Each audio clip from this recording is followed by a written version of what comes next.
ഒരിക്കൽ കൂടി കൊല്ലത്തേക്ക് ചേരുമ്പോൾ CPM പ്രതിനിധി സമ്മേളനത്തിന് മുന്നോടിയായി സംസ്ഥാന സെക്രട്ടേറിയറ്റ് ചേരും. ടൗൺ ഹാളിൽ നടക്കുന്ന സംസ്ഥാന സെക്രട്ടേറിയറ്റിൽ മുഖ്യമന്ത്രി അടക്കമുള്ളവർ പങ്കെടുക്കും. അതേസമയം CPM സംസ്ഥാന സമ്മേളനം നടക്കുമ്പോൾ അപ്രഖ്യാപിത വിലക്ക് നേരിടുന്ന മുകേഷ് MLA കൊല്ലത്തില്ല. മനോജ് ചേരുന്നുണ്ട് വിവരങ്ങളുമായി. മനോജ്, എന്തൊക്കെ നിർണായക കാര്യങ്ങളാണ് സംസ്ഥാന സെക്രട്ടേറിയറ്റിൽ എടുക്കുക? അതോടൊപ്പം തന്നെ മുകേഷ് MLA, കൊല്ലത്തെ MLA കൂടിയായ മുകേഷ് ഇന്ന് സ്ഥലത്തില്ല എന്നൊരു പ്രത്യേകത കൂടി ഉണ്ടല്ലോ. ദേവിക, സമ്മേളനത്തിന് മുന്നോടിയായാണ് ഈ സംസ്ഥാന സെക്രട്ടേറിയറ്റ് ചേരുക. അത് സ്വാഭാവികമായും ഉള്ള കാര്യം തന്നെയാണ്.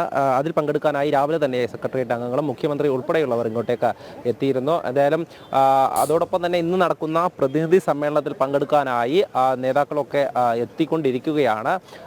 പ്രകാശ് കാരാട്ടാണ് ഇന്ന് ഈ പ്രതിനിധി സമ്മേളനം ഉദ്ഘാടനം ചെയ്യുക. തുടർന്ന് സംഘടനാ റിപ്പോർട്ട് അവതരണവും അതോടൊപ്പം തന്നെ ഈ പ്രതിനിധി സമ്മേളനത്തിൽ ഇന്ന് വൈകിട്ടോടുകൂടി മുഖ്യമന്ത്രി നയരേഖ അവതരിപ്പിക്കുകയും ചെയ്യും. എന്തായാലും ഇതിന്മേലൊക്കെയുള്ള ചർച്ചകൾ ഉണ്ടാകും. അതുതന്നെയാണ് രാവിലെ മുതലേ സൂചിപ്പിച്ചിരുന്നത്. ഈ സംഘടനാ റിപ്പോർട്ടിൽ BJPയുടെ വളർച്ചയെക്കുറിച്ചൊക്കെ ഗൗരവപരമായി കാണണമെന്നുള്ള കാര്യമൊക്കെ സൂചിപ്പിച്ചിട്ടുണ്ട്. എന്തായാലും അത്തരത്തിലുള്ള ചർച്ചകൾ ഉണ്ടാകും, വിമർശനങ്ങൾ ഉയരും. അതോടൊപ്പം തന്നെ ഈ നയരേഖയുമായി ബന്ധപ്പെട്ട് കഴിഞ്ഞ നയരേഖയിലുള്ള കാര്യങ്ങൾ പ്രാവർത്തികമായോ എന്നുള്ളതിനെ പറ്റിയിട്ടുള്ള ചർച്ചകൾ ഉണ്ടാകും. എന്തായാലും അതൊക്കെ തന്നെ തുടരുന്ന സാഹചര്യത്തിൽ ഇപ്പോൾ ഈ പ്രതിനിധി സമ്മേളനത്തിനായുള്ള പ്രതിനിധികളാണ് എത്തിക്കൊണ്ടിരിക്കുന്നത്. 530 പ്രതിനിധികളാണുള്ളത്.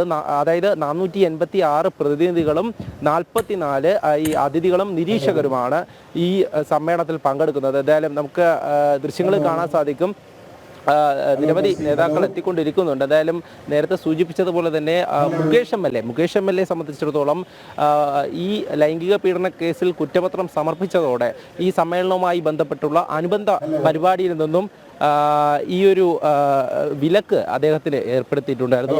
അതിന്മേൽ തന്നെ അദ്ദേഹം ഈ അനുബന്ധ പരിപാടികളിലൊന്നും പങ്കെടുത്തിരുന്നില്ല എന്നുള്ളതാണ്.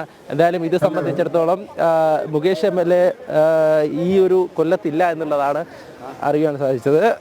അദ്ദേഹം ഈ സ്ഥലത്തില്ല എന്നുള്ളത് രാവിലെ മുതൽ തന്നെ ചർച്ചയായിരുന്നു. എന്തായാലും കഴിഞ്ഞ കുറച്ച് ദിവസമായി തന്നെ അദ്ദേഹം ഈ CPMൻ്റെ അനുബന്ധ പരിപാടികളിലൊന്നും പങ്കെടുക്കുന്നില്ല എന്നുള്ളതാണ് നമുക്കിപ്പോൾ ദൃശ്യങ്ങളിൽ കാണാൻ സാധിക്കുന്നത്. CPMൻ്റെ സംസ്ഥാന നേതാക്കൾ ഇപ്പോൾ ഈ ടൗൺ ഹാളിലേക്ക് എത്തിക്കൊണ്ടിരിക്കുന്നതാണ്. അല്പസമയത്തിനകം തന്നെ ഈ പ്രതിനിധി സമ്മേളനം ആരംഭിക്കും. പ്രധാനമായും ഇതിൽ പറയുവാനുള്ളത് ഈ സംഘടനാ റിപ്പോർട്ടിനകത്തുള്ള കാര്യങ്ങൾ തന്നെയാണ്.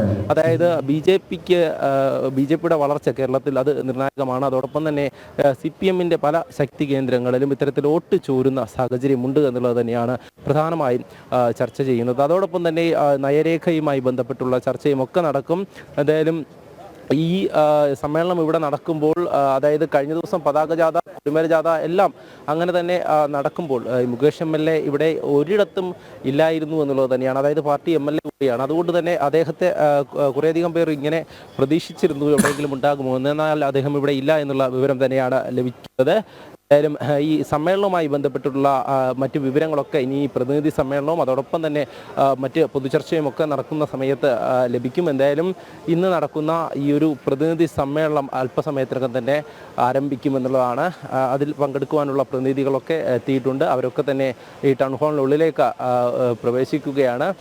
കഴിഞ്ഞ ദിവസം തന്നെ നമ്മളോട് ഈ സംസ്ഥാന സെക്രട്ടറി അടക്കം പ്രതികരിച്ചിരുന്നു പല കാര്യങ്ങളും. അതായത് പ്രായപരിധിയാണ് ഈ സമ്മേളനത്തിൽ മറ്റൊരു കാര്യം. അതായത് 75 വയസ്സ് പൂർത്തിയായ നേതാക്കളെ സംസ്ഥാന സെക്രട്ടേറിയറ്റിൽ നിന്നും സംസ്ഥാന കമ്മിറ്റിയിൽ നിന്നും ഒഴിവാക്കും എന്നുള്ള കാര്യം തന്നെയാണ് സംസ്ഥാന സെക്രട്ടറി MV ഗോവിന്ദൻ കഴിഞ്ഞ ദിവസം പറഞ്ഞത്. അതിൽ 75 വയസ്സ് പൂർത്തിയാകുന്നവരെ കൃത്യമായും ഒഴിവാക്കും. അങ്ങനെയാണെങ്കിൽ സംസ്ഥാന സെക്രട്ടേറിയറ്റിൽ നിന്നും 3 നേതാക്കളാകും ഒഴിവാക്കുക. അതോടൊപ്പം തന്നെ ഈ സംസ്ഥാന സമിതിയിൽ നിന്നും 4 നേതാക്കളും ഒഴിവായേക്കും.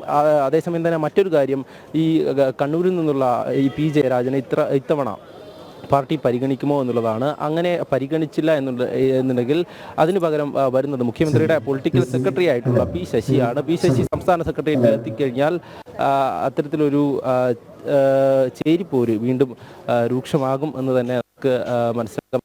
ഈ ഒരു സമ്മേളനവുമായി ബന്ധപ്പെട്ടുള്ള ചർച്ചകളൊക്കെ ഇനി നടക്കും. ഈ പ്രായപരിധിയുടെ കാര്യങ്ങളൊക്കെ തന്നെ അതിൽ തീരുമാനമുണ്ടാകും. അതേസമയം ഇത്തരത്തിൽ വിമർശനങ്ങൾ ഉയരുന്ന ഒരു സാഹചര്യം, കാരണം ജില്ലാ സമ്മേളനങ്ങളിലടക്കം വലിയ തരത്തിലുള്ള വിമർശനങ്ങൾ ഉയർന്നിരുന്നു. അതായത് പല കാര്യങ്ങളിലും ഈ കഴിഞ്ഞ തവണ എറണാകുളത്ത് സമ്മേളനത്തിൽ അവതരിപ്പിച്ചിട്ടുള്ള നയരേഖയുമായി ബന്ധപ്പെട്ടുള്ള പല കാര്യങ്ങളും നടപ്പിലായോ എന്നത് സംബന്ധിച്ചുള്ള ചർച്ചകൾ തന്നെയാണ്. അതോടൊപ്പം അതായത് നവകേരളത്തിലേക്കുള്ള പുതുവഴികൾ എന്ന പേരിലാണ് ഈ ഒരു നയരേഖ അവതരിപ്പിക്കുന്നത്. ആ നയരേഖയുമായി ബന്ധപ്പെട്ടുള്ള ചർച്ചകൾ നമുക്ക് അറിയാൻ സാധിക്കും. എന്തായാലും കഴിഞ്ഞ ഞാൻ നേരത്തെ സൂചിപ്പിച്ചിരുന്നു എറണാകുളം സമ്മേളനത്തിൽ അവതരിപ്പിച്ചിട്ടുള്ള നയരേഖയുമായി ബന്ധപ്പെട്ട് അതിൻ്റെ തുടർച്ചയാകും. അതിൽ എത്തരത്തിലാണോ കാര്യങ്ങൾ വിഭാവനം ചെയ്തിരുന്നത് അതൊക്കെ തന്നെ പ്രാവർത്തികമാകുമോ എന്നുള്ള കാര്യം അത് ജില്ലാ സമ്മേളനങ്ങളിലടക്കം ചർച്ചയായിരുന്നു. കാരണം പല കാര്യങ്ങളും അതായത് പരമ്പരാഗത വ്യവസായവുമായി ഒക്കെ ബന്ധപ്പെട്ട് പല കാര്യങ്ങളിലും ഇത്തരത്തിൽ നയരേഖയിൽ ഉൾപ്പെടുത്തിയിരുന്നു. എന്നാൽ അതൊന്നും തന്നെ പ്രാവർത്തികമാകാതെ അതോടൊപ്പം തന്നെ CPM-ന്റെ സംസ്ഥാന സമ്മേളനം തുടങ്ങുന്നു. അപ്പോഴേക്കും കൊല്ലം MLA കാണാനില്ല. വിവരങ്ങൾ നൽകുകയായിരുന്നു മനോജ്.